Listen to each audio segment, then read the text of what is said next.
juste place.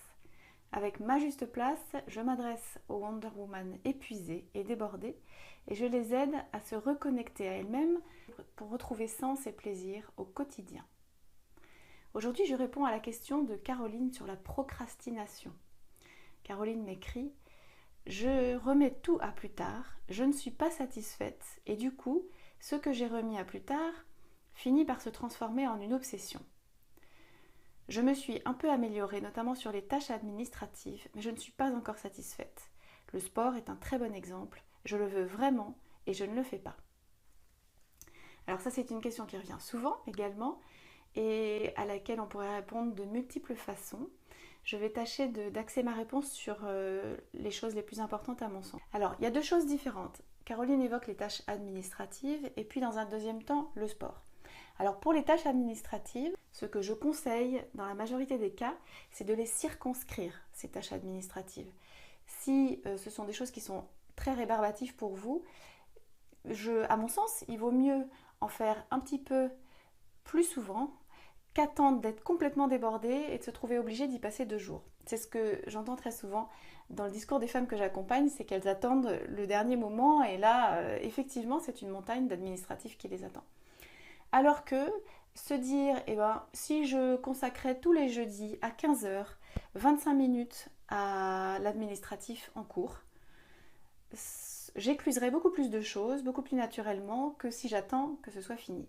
Et puis j'aurai la joie que certains jeudis à 15h, je n'ai pas d'administratif à faire. J'ai aussi la possibilité que certains jeudis à 15h, j'anticipe. Je me dise, tiens, telle fiche de maladie que je n'ai pas remplie, tiens, tel coup de fil au médecin pour un certificat médical pour un enfant, pour la pratique de tel sport, tiens, telle feuille qui va me servir pour les impôts, je vais l'hésiter, ce sera déjà ça de fait. En se donnant un rendez-vous administratif hebdomadaire, on se donne l'occasion de faire les choses petit à petit et même la chance d'observer que finalement, c'est pas tant que ça difficile, c'est pas tant que ça contraignant si on le fait petit morceau par petit morceau. Ça, c'est pour l'administratif qui, de toute façon, n'est pas très rigolo et qui, dans la majorité des cas, en tout cas pour les femmes que je reçois, n'est pas non plus plaisant à faire. Le sport, c'est une autre histoire. Caroline a décidé de se remettre au sport après un accouchement qui a laissé son corps transformé d'une façon qu'elle n'aime pas. Elle a envie de se remettre au sport, elle le veut vraiment, dit-elle, mais elle ne le fait pas. Alors, dans ces cas-là, je vous invite à trouver la raison qui vous empêche d'agir. Ça peut être assez différent. Ça peut être une peur. Dans ce cas, qu'est-ce qui me fait peur? Ça peut être l'absence d'intérêt. Vous n'avez pas encore senti le bénéfice que les séances de sport pourraient vous apporter. Donc, comme une façon un peu défaitiste de partir en disant de toute façon, je suis devenue moche, je suis molle, je suis grosse, ça ne va pas changer avec une séance de sport par semaine. Donc, est-ce que si vous vous mettiez à aller au sport et puis vous observer, regarder les changements, dès qu'on commence à sentir les bénéfices d'une pratique, c'est quelque chose de très motivant pour y aller. Vous êtes-vous donné l'occasion de sentir les bénéfices de cette pratique que vous voulez mettre en place, le sport là dans cet exemple. Ensuite, il peut y avoir aussi la difficulté à trouver un sport qu'on aime vraiment. Je suis surprise du nombre de femmes qui me disent « Si, j'aime bien le pilate ». Et puis que je découvre quelques séances plus tard me disant « en fait, c'est pas si marrant que ça, les gens sont pas sympas et moi j'ai besoin de discuter avec les gens là-bas, ou la prof me stresse, ou finalement moi je préfère les activités en musique ».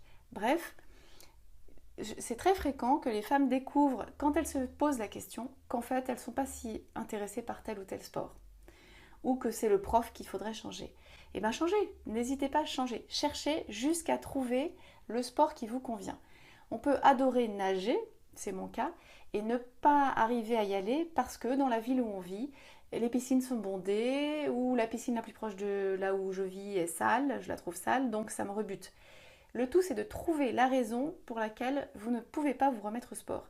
Parce que vous allez forcément vous y remettre quand vous aurez trouvé la bonne formule. Si vous vous rendez compte que la raison pour laquelle vous n'allez pas au sport, c'est que ça ne vous amuse pas. Il y a toujours un côté contraignant. Regardez du côté des solutions. Est-ce que vous avez la solution d'y aller avec une copine? Comme ça, vous vous motivez toutes les deux.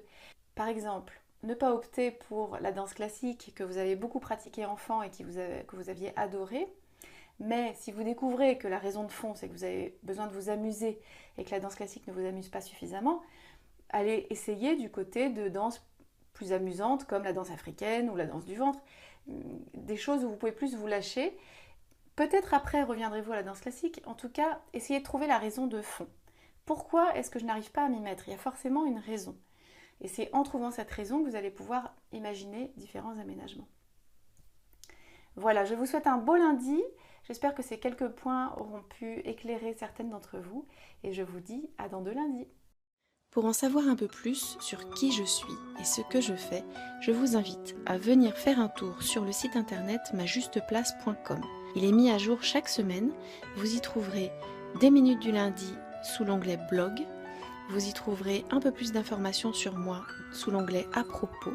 Et puis je vous invite à me demander une séance gratuite sous l'onglet séance offerte et à venir me retrouver sur ce fauteuil avec un bon café pour m'expliquer votre situation et voir comment je pourrais vous aider.